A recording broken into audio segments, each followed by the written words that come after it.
bagaimana mendevelop strong purpose. Ya, tadi strong purpose itu harusnya naik sampai ke atas. Jadi Anda nggak merasa lagi bahwa itu sebetulnya bukan strong, tapi bukan nggak strong. Jadi harus strong. Apa yang Anda impikan, apa yang menjadi keinginan Anda, terutama keinginan di dalam sense of purpose yang kehidupan ini mau sampai kemana. Kalau itu sampai ditarik setinggi-tingginya, itulah strong purpose Anda. Ya, kalau udah itu Anda ingat, Anda lakukan, Anda katakan, Anda afirmasi, itu menjadi kenyataan. Jadi kalau belum strong purpose, itu hanya tadi sekilas saja. Ya udahlah, mudah-mudahan ke surga. Nah, itu belum strong purpose. Karena kalau strong purpose, Anda tergerak untuk menjalankan pada saat Anda ingat strong purpose-nya. Ya. Nah, sekarang kalau dilihat, semua udah punya strong purpose belum? Ada yang belum? Kalau belum, kenapa belum? Kita bahas dan kita coba cari strong purpose untuk mencapai tangga-tangga yang tadi. Ya. Oke, cukup ya, jelas strong purpose. Nah, kalau kita lihat berarti apa yang dikatakan strong purpose itu adanya di sini, di dalam visi misi meaning at work. Meaning statementnya, kami menyediakan energi untuk menjadi dunia yang lebih cemerlang.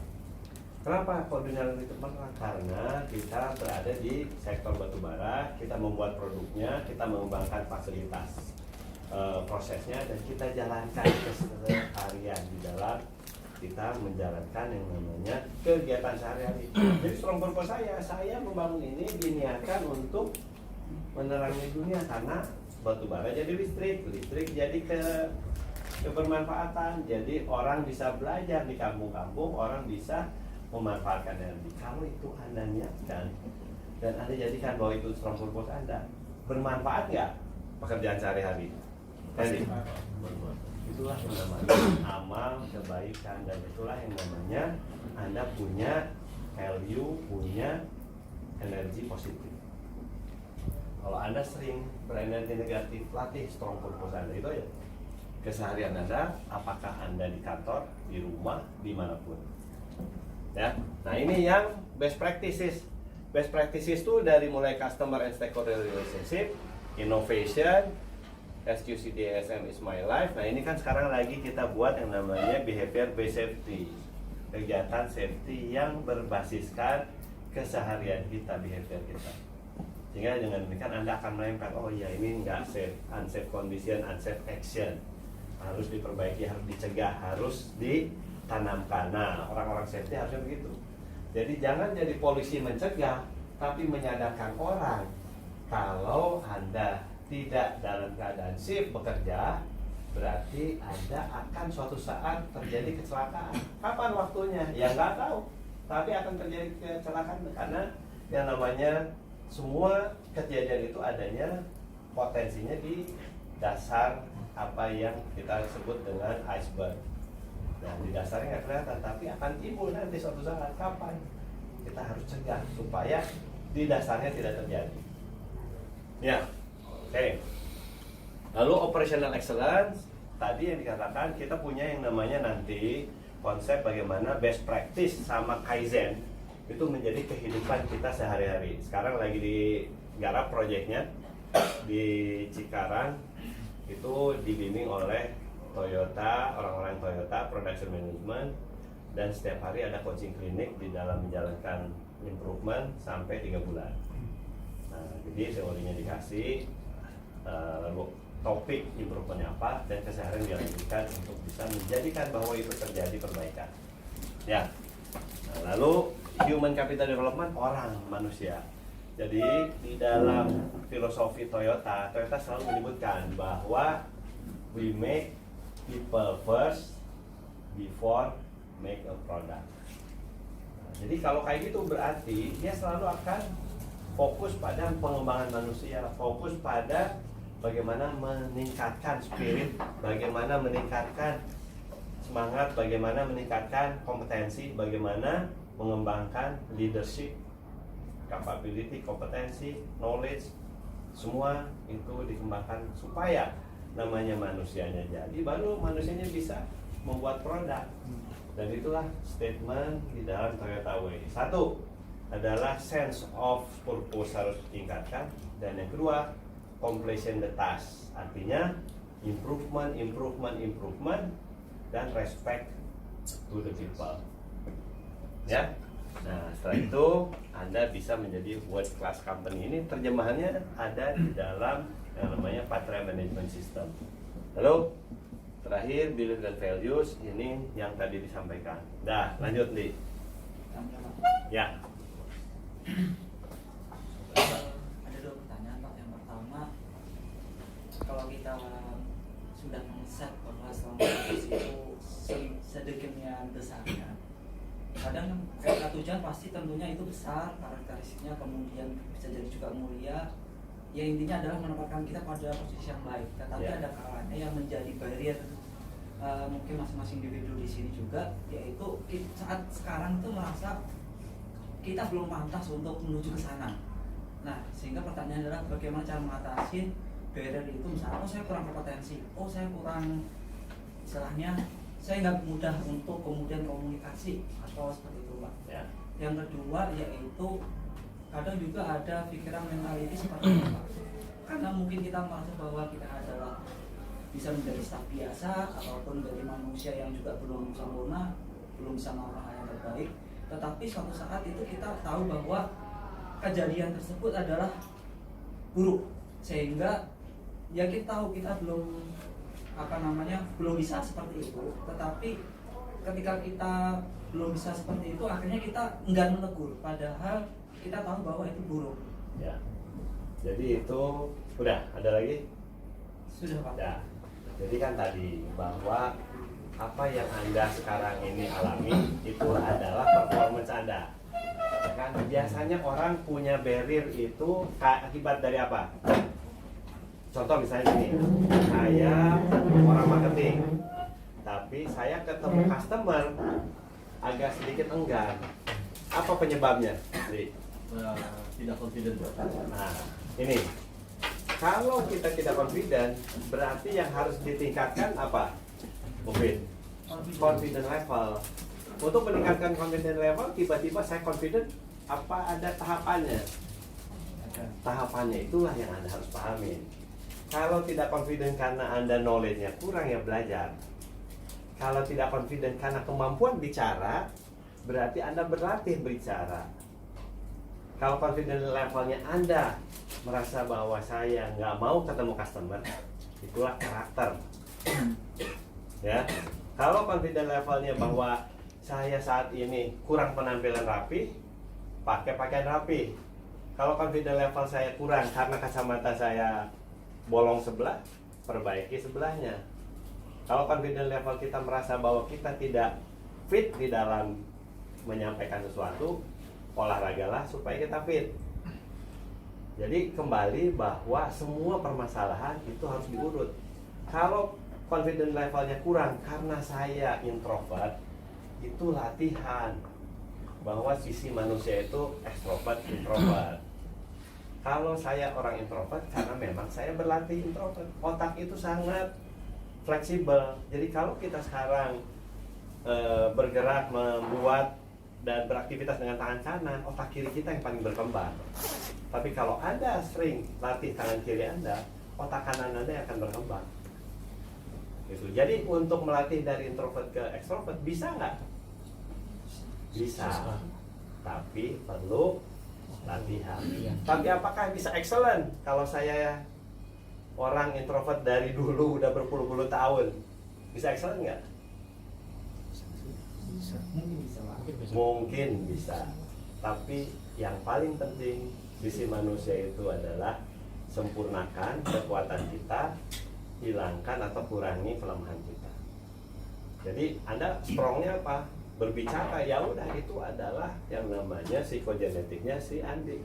Latih yang tinggi, jadikan itu menjadi profesi, pasti Anda sukses. Kenapa? Kembali bahwa manusia itu supaya sukses apa? Ada subconscious mind, ada semangat, strong purpose. Kalau dua-duanya itu dijadikan kesatuan, sukses gak si Andi? Insya Allah sukses. Ya, jadi kita harus selalu melihat itu. Paham Fit? Ada lagi? Ya, Ton. Pak, itu yang subconscious mind itu kan bisa positif atau negatif. Ya, Dari inner drive, Pak ya. ya. Pertanyaannya, apakah lingkungan mempengaruhi terbentuknya inner drive itu jadi positif atau negatif? Nah, gini, tadi saya katakan bahwa subconscious mind itu terbentuknya lama.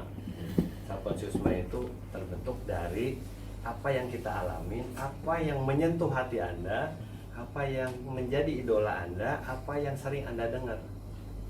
Jadi kalau Anda punya anak, jangan sering mengatakan Anda malas, Anda bodoh.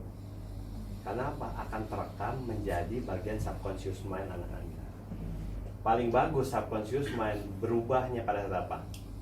Pada saat Anda perpindahan dari frekuensi aktif menjadi frekuensi fokus. Jadi kalau Anda punya aktif sekarang, ini pasti alfa semua. Pada saat Anda berpindah ke beta, itu Anda afirmasi anak Anda siapapun. Jadi dalam kondisi tenang, senang, mau tidur. Karena nanti habis beta delta. Begitu delta sudah tidak ingat apa-apa. Tapi pada transisi beta ke delta, itu adalah yang paling tinggi merekam subconscious mind. Jadi kembali pertanyaan bahwa bisa Lingkungan, Pak ya. diperbaiki, bisa. Lalu akibat dari lingkungan, iya. Karena Anda mengafirmasi diri Anda bahwa Anda kuat, Anda lemah, Anda sakit, atau Anda sehat. Nah, ayo sekarang kan Anda sakit, ya. Itu sebetulnya Anda bisa membuat bahwa afirmasi terhadap diri Anda menggunakan namanya afirmasi kekuatan dan kebugaran Anda. Caranya gimana? Kalau orang sakit biasanya kan lemas. Teori motion to emotion itu harus dijalani. Jadi kalau Anda lemes, Anda emosinya lemah, Anda semangat, emosinya kuat gitu. Jadi kalaupun sakit pasti ada bakteri. Tapi setidaknya pada saat Anda melakukan yang namanya motion to emotion, merubah posisi duduk, posisi berdiri, posisi bangun, posisi tidur dengan semangat 45, itu adalah sel-sel Anda akan selalu beraktivitas yang paling tinggi gitu. Kalau Anda berpikiran lemah, berpikiran santai, berpikiran moody, itu semua akan turun ke level frekuensi yang paling rendah semua. Beraktivitasnya rendah, berinteraksinya rendah, sel-sel berinteraksinya juga rendah. Jadi kalau ada bakteri, bukannya kita lepas, tapi semangati badan kita supaya kita mencapai keunggulan. Beresin? Nah, jadi kalau if you have a strong purpose in your life, you don't have to be pushed. Jadi kalau Anda punya strong purpose, nggak usah diomongin, dia jalan sendiri. Jadi bagaimana sekarang menumbuhkan strong purpose di bagian masing-masing, itulah sebagai fungsi leader. Kalau Anda nggak pernah sharing, nggak pernah nyampaikan value, nggak pernah menyemangati anak buah, nggak akan terjadi. Karena Anda mengharapkan bahwa dia didorong. Pada saat anak buah didorong, nunggu. Itulah yang namanya subconscious mind-nya anak buah. Kalau nggak gua didorong sama bapak, ya udah mendingan gua duduk. Itu akan terus terjadi. Ya, jadi kenapa paham kalau yang namanya polisi itu sebetulnya hanya nangkap di belakang. Yang paling penting adalah perubahan mindset, behavior, habit supaya Anda bisa bergerak sendiri. Ya. Nah, inilah yang menyebabkan 90-95% memori bank Anda positif or negatif. Ini yang menjadi inner drive Anda. Tapi kita nggak sadar kan? Benar nggak? Coba Anda rasakan, Anda lihat. Yang biasanya membunuh karakter tuh ada 4. 1, pada saat Anda punya masalah, Anda selalu mengalihkan masalah itu ke orang lain. Pada saat Anda mau gerak, mager. Benar nggak, Dik? Ya, kalau mau subuhan ke masjid kan mager tuh. Waktu Ya kan? itu Pak Hilman nanya ke Andi, sekarang udah berubah belum? Udah berubah belum, Dik? Kalau belum ya belum berlatih. Alasannya anak nangis. Ibunya belum diklonin kan. Oh, Jadi yang akan membunuh karakter Anda, 1, mager. 2 adalah fokus atau lokus untuk eksternal faktor Anda. Jadi bukan saya, tapi Anda, kalian semua itu yang menjadi kesalahan. Ya. Ketiga, menunda waktu. Yang keempat, apa coba? Terlalu bangga atas diri kita, itu masuknya ke sombong. 4 itu yang Anda harus waspadai. Anda pasti punya, cuma bagaimana mengendalikan. Ya, oke, next. Nah, ini adalah hal-hal yang terkait dengan Maslow teori. Kalau Anda punya yang namanya basic needs-nya sudah terpenuhi, lalu cycle needs-nya udah bisa, self fulfillment needs-nya akan tumbuh. Tapi apakah kita kayak begini? Harusnya tadi bahwa kalau ini nunggu, Umar nunggu kaya dulu, enggak Pak? Ya, Pak. Nunggu ada mobil. Tadi si Ari nunggu naik gaji, nunggu apa lagi? Jadi direktur. Itu semua adalah di level basic needs. Tapi kalau Anda punya satu keunggulan strong purpose, Anda maksudnya adalah di dalam service to common good. Jadi artinya apa? Saya bekerja di sini nggak ada siapa-siapa, saya akan tetap bekerja. Saya nggak ada Pak Umar pun saya akan tetap bekerja. Saya nggak ada yang namanya Pak Iman pun saya akan tetap bekerja. Kenapa? Strong purpose saya harus fulfill, gitu. Ya.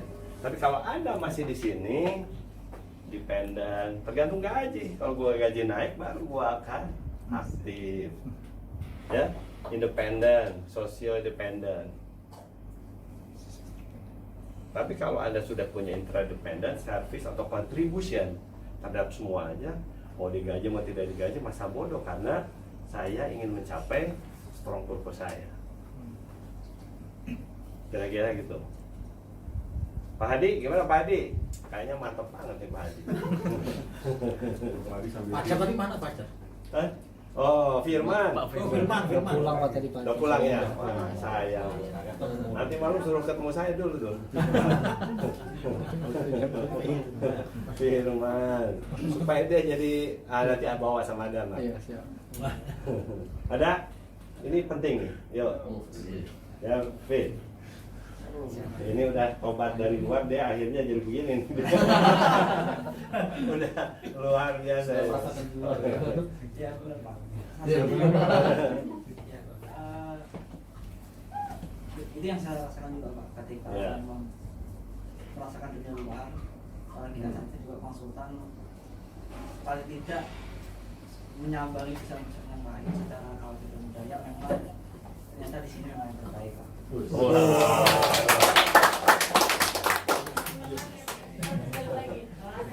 Nah ini yang mau saya tanya. Tapi saya juga bersyukur Pak. Ya. Kalau ada tim yang luar biasa, Mbak Disa, Mbak Dewi, sampai ke Pak Suko. Wah, udah disogok katanya Mbak Dewi ya. Yang dia semuanya dari mengobatin kangen saya dulu Pak. Oh, luar biasa. Pertanyaannya gini Pak, Ya. pertanyaannya kadang juga saya juga menjumpai baik diri saya kadang ataupun dari teman-teman yang lain, ketika bagaimana sih kita menarik strong purpose kita untuk secara individu Pak. Kadang kita menetapkan strong purpose itu hanya jangka pendek Pak. Nah, kalau mau ditarik jangka panjang kemudian kita bisa katakan bisa berkumpul seperti ini kadang saya juga belum menemu jawabannya Pak. Nah, sekarang gini, tadi itu benar tuh pertanyaan Anda. Kan strong purpose itu akan ada gangguan nggak kalau Anda belum mencapainya. Jadi contoh bisa gini, saya ingin mencapai strong purpose saya, tapi saya harus tergantung orang. Saya harus orang kumpul.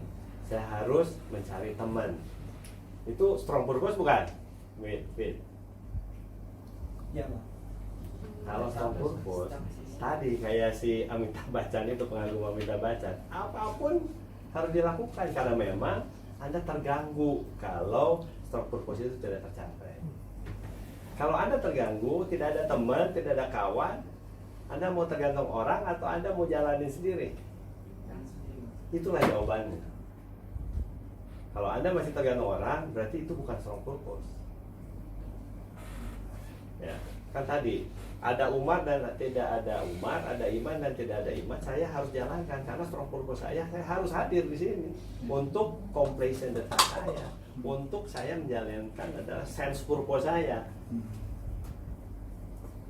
Ya, individual harus kuat. Gitu, Fit. Paham, Fit?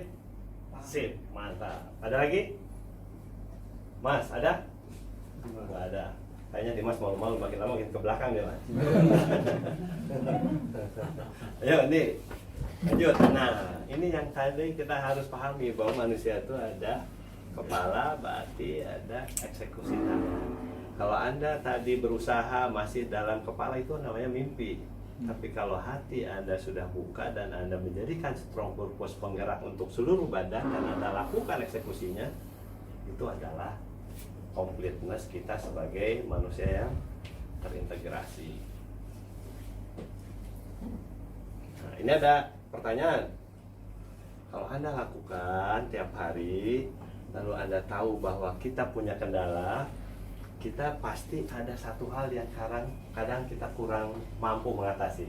Coba paling gampang kita bangun tidur lah. Bangun tidur tuh paling susah, Ya. benar nggak? Benar. Paling susah untuk Anda bergerak. Kenapa? Kita punya energi, kita punya massa. Makanya saya pelihara kucing, Pak. Nah, kalau perlu kucing suruh gigit dulu baru bangun ya. Jam 4 dia bangun. Nah, karena kita punya massa. Massa itu kalau mau bergerak harus didorong dulu. Kalau tidak ada daya pendorong untuk Anda bisa bangun, nggak akan bisa Anda selesai permasalahan. Tetap pilihannya cuma dua, pain for discipline or pain for regretful. Oh, jahat. Ya, Pak Firman, kelas eksekutif. Sama Pak Iban. Habis perbaiki genset ini. Ya, oke, tenang. Udah lancar kok. Langsung terpanggil ya. Strong purpose, Pak. Ada strong purpose, Pak. Salah yang bilang pulang Pak. Iya. Ini langsung menjawab, oke, meluncur. Campur posnya. Pasti dapat, Pak. Dapat, kalau mantap Pak Firman. Kan ngelanjutin yang dulu. Waktu Anda tanya segala macam, saya bilang janji nanti saya datang lagi ke sini. Benar nggak Pak Firman? Iya, betul, Pak. Ya, nanti kita lanjut. Jadi di dalam satu kegiatan yang ingin kita lakukan, pilihannya cuma dua. Mau Anda lakukan bahwa painful, kan itu semua painful. Untuk menggerakkan badan kan harus ada usaha, harus ada pembakaran. Painful for discipline or painful for regretful. Pilihannya udah tinggal dua. Artinya apa? Aduh sayang gua tadi nggak ke masjid, bener kan Dik? Aduh sayang gua tadi nggak masuk. Itu aja tiap hari pilihannya. Kalau Anda akumulasikan yang namanya regretful, itu yang akan menjadi subconscious Anda. Gitu. Ya, tapi kalau Anda yakin bahwa Anda lakukan itu yang paling benar dan Anda disiplin melakukan, itulah yang menjadi kesuksesan baru. Ya, Pak Firman, ada pertanyaan? Kasih nafas, Pak. Kasih nafas. Jadi kita punya tiga, harus ingat bahwa ada hand, ada heart. Tiga-tiganya harus terintegrasi. Itulah yang namanya alignment. Kalau tidak, kita tidak alignment, artinya apa? Kita sebetulnya tidak jujur pada diri sendiri bahwa kita harus melakukan itu. Bisa nggak kita latih? Bisa. Itu yang namanya reformat subconscious mind Anda. Nah, kalau itu Anda lakukan, Anda punya komitmen, persisten, keteraturan, fokus untuk kita menjalankannya. Apa yang harus dilakukan adalah karakter perbaiki, kompetensi perbaiki, literasi. Jangan lupa, apalagi Gen Z ini kan, Gen apa Mas? Milenial. Literasi kan luar biasa, informasi di mana-mana, gadget ada segala-galanya. Tapi kalau Anda tidak lakukan ketiganya, ketinggalan. Jadi kalau karakter doang tanpa kompetensi berarti Karakter doang tanpa kompetensi, kosong Pak. tambahkan dan itu menjadi keunggulan Anda. Dan PDCA-nya lakukan tiap hari. Begitu sampai di sini, nah ini nih, Fit. Pada saat kita sudah mencapai satu peningkatan, pasti ada rencana yang tidak diduga-duga bahwa Anda akan melorot kembali. Pada saat Anda melorot, Anda sadari bahwa belief system Anda belum kuat. Ya, gimana cara memperbaiki belief system? Tadi, perbaiki mindset, perbaiki hati, jalankan yang namanya tausiah iman, suruh tausiah terus. Jalan. Jalan. Sehingga belief system Anda cukup kuat untuk mengganjal penurunan dari improvement ataupun kesuksesan Anda. Nah, kalau itu jalan terus, inilah yang disebut dengan sukses mulia. Anda punya purpose yang bisa Anda capai tahap demi tahap, waktu demi waktu, dan Anda merasakannya. Ya, Mas? Kalau Anda tidak merasakannya, rugi. Iya. Karena waktu tidak akan balik. Balik. Ya. Oke, saya tulisin di sini adalah lahir dari balik. Itulah strong purpose Anda. Biasa. Sepakat. Sepakat? Sepakat. Tapi ini kita pun harus dapat surga dunia. Oh siap, oh siap. Siap, ya. Surga dunia nih. Saya mau banget nggak tega. Oh iya, Tiwi. Jadi harus nikah, jangan jadi Jonas.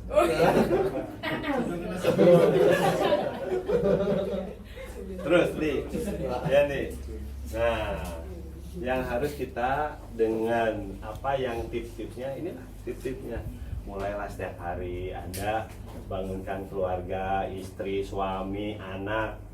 Bangunkan setiap pagi dengan enjoy, dengan bahagia, dengan semangat. Udah nggak ada yang lain. Itu adalah tips kita memulai hari dengan semangat yang tinggi.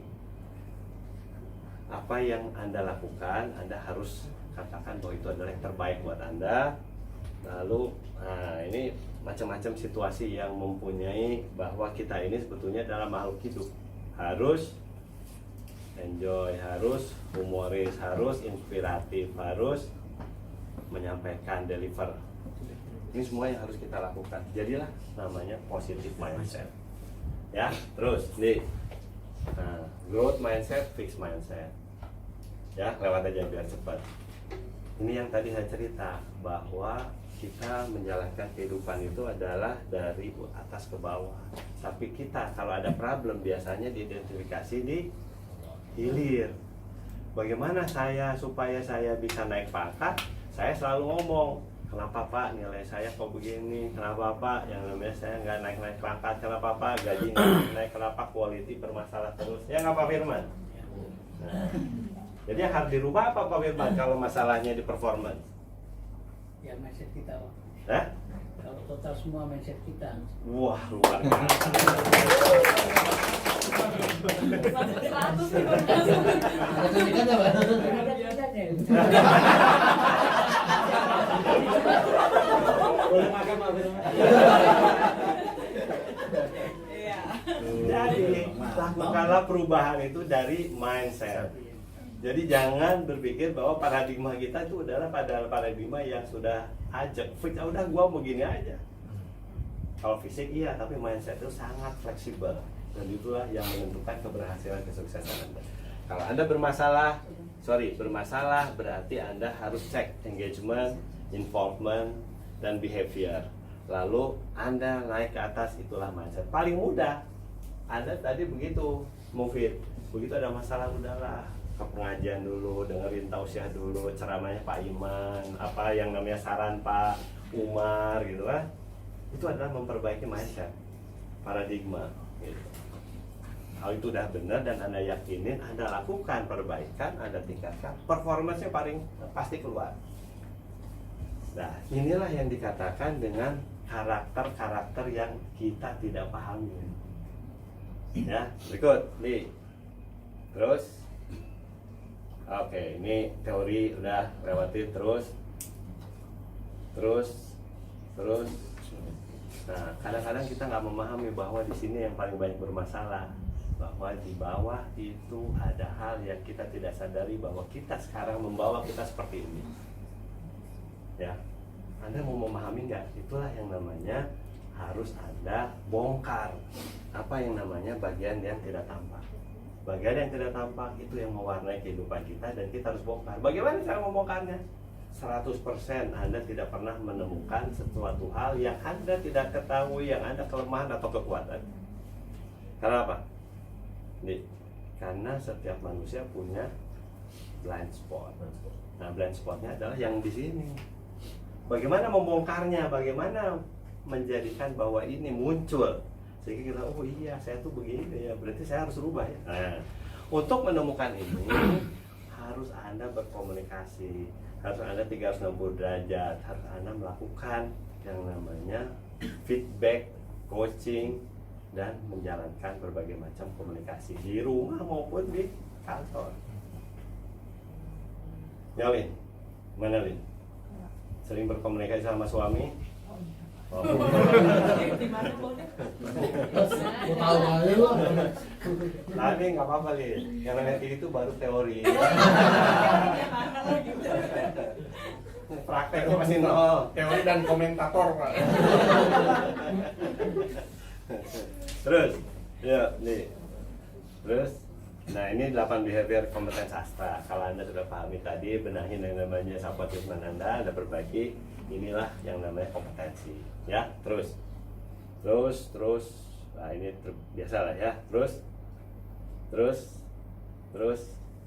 Nah ini yang harus kita tahu bahwa leadership itu bagaimana mendorong dan kita mencarikan jalan keluar bagi berbagai macam hal yang kita hadapi, diri kita maupun anak buah kita maupun tim kerja kita maupun cara bekerja kita maupun kompetensi atau knowledge kita. Itu yang penting kita pahami. Nah terus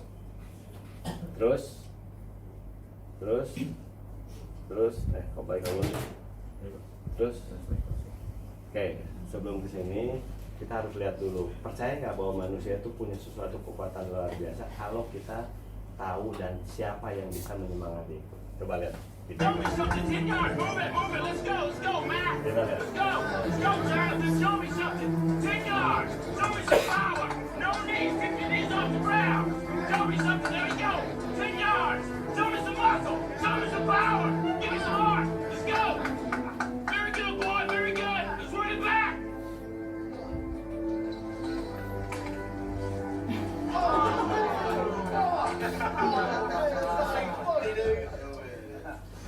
So, Coach, how strong is Westview this year? A lot stronger than we are. You already written Friday night down as a loss, Brock? Well, not if I knew we could beat them. Come here, Brock. You too, Jeremy. What, am I in trouble now? Not yet. I want to see you do the death crawl again, except I want to see your absolute best. What, you want me to go to the 30? I think you can go the 50. 50. I can go to the 50 if nobody's on my back. I think you can do it with Jeremy on your back. But even if you can, I want you to promise me you're going to do your best.